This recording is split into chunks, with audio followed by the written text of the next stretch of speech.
បើកតែក្បាលវីដេអូមកសប្បាយម្លឹងហើយតែចិត្តដេកផ្ទះដែរអីអ្នកកប៉ោទាំងអស់គ្នាឆ្នាំនេះខ្ញុំខំស្កាត់ពីភ្នំពេញមកលេងនៅកប៉ោតាចឹងអ្នកកប៉ោតែបើបានឃើញជួយហៅផងខ្ញុំទៅសើហ្មងពេលដែលខ្ញុំទៅនឹងកន្លងប្រហែលជាខ្ទង់ម៉ោង2ទាំងអស់គ្នាប៉ុន្តែមនុស្សគឺថាកក់កុញស្ទះច្រើនខ្លាំងមែនតើដោយសារតែបងប្អូនយើងគឺមកលេងនៅខេត្តកប៉ោច្រើនណាស់ឆ្នាំនេះបងទាំងអស់គ្នាតាមពិតកម្រងខ្ញុំដំបូងខ្ញុំគិតថាចង់ចេញទៅម៉ោង4ទេប៉ុន្តែមានអី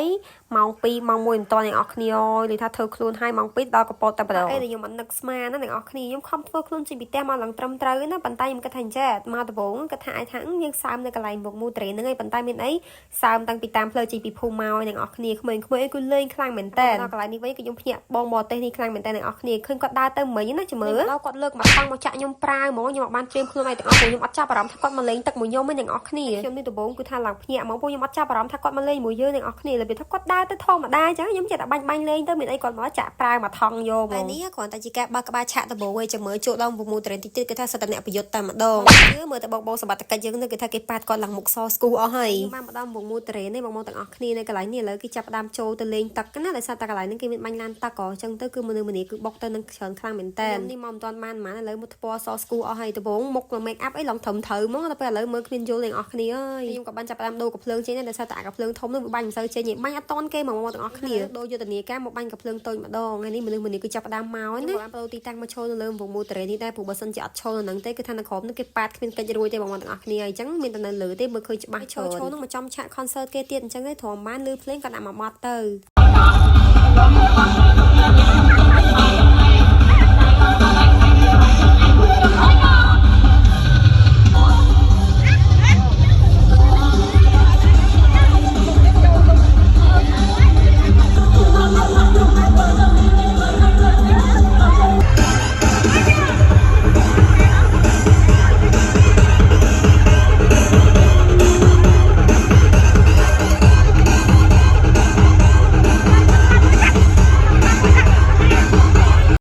ខ្ញុំបានរំមុនហ្នឹងប្រមូលមកអស់ហើយសិតតែប្រជុំទៅដល់ក្បាច់រំល្បីខ្លាំងមែនតើប្រចាំចូលឆ្នាំហ្នឹងអញ្ចឹងអាចយកមើលទៅលេងបានតែក្បាច់ណារំសមរំអីទៅរំចូលឆ្នាំទៅមិនខកបំណងទេតែវាជាហើយក្បាច់ហ្នឹងគឺរំបានតែបត់ញាក់ទេអត់មានតែរំបត់រំវងអីសារវត្តទេយកក្បាច់ហ្នឹងទៅដាក់អីគឺចប់មានសារអីខេត្តកប៉ោតយើងពីមួយឆ្នាំទៅមួយឆ្នាំគឺថាមានការអាប់ដេតច្រើនខ្លាំងមែនតើសំខាន់គឺថាបងប្អូនមនុស្សម្នាគឺមកលេងទស្សនានៅខេត្តកប៉ោតនេះកំឡុងពេលចូលឆ្នាំគឺថាច្រើនកោះកុញតែម្ដងចំណែកខ្ញុំនេះវិញទៅដល់គឺថាឃើញបានបាញ់ទឹកប៉ាត់ម្សៅអីគេទេតែគេមកប៉ាត់ទឹកប៉ាត់ម្សៅអីខ្លួនឯងហ្នឹងតែកន្លែងលវលឈររមមកតែពេលតែកំពុងតែរំហ្នឹងក៏ស្រាប់តែមានអូនដែលគាត់ស្គាល់គាត់អីចឹងទៅមកសុំថតជាមួយគឺថាអរគុណខ្លាំងមែនតើថ្ងៃនេះគឺថាបានជួបអូនដែលគាត់បានស្គាល់ខ្ញុំតាម TikTok តែខ្លះក៏ស្គាល់តាម Page ទៅគឺថាច្រើនប៉ុន្តែអូនខ្លះក៏បានថតរូបគាត់ហើយខ្ញុំបានថតវីដេអូគាត់ទុកអីចឹងណាប៉ុន្តែខ្លះទៀតគាត់បានថតតែដោយសារតែកាមេរ៉ាខ្ញុំគឺជាប់រាប់ជាប់អីដូចគ្នាអញ្ចឹងណាក៏អរគុណដែរហើយក៏អរគុណសម្រាប់អូនដែលគាត់បានឃើញគាត់ហៅចាយអូយថាច្រើនខ្លាំងមែនតើខ្ញុំរំទៅរស់រាយខ្លាំងហ្មងណា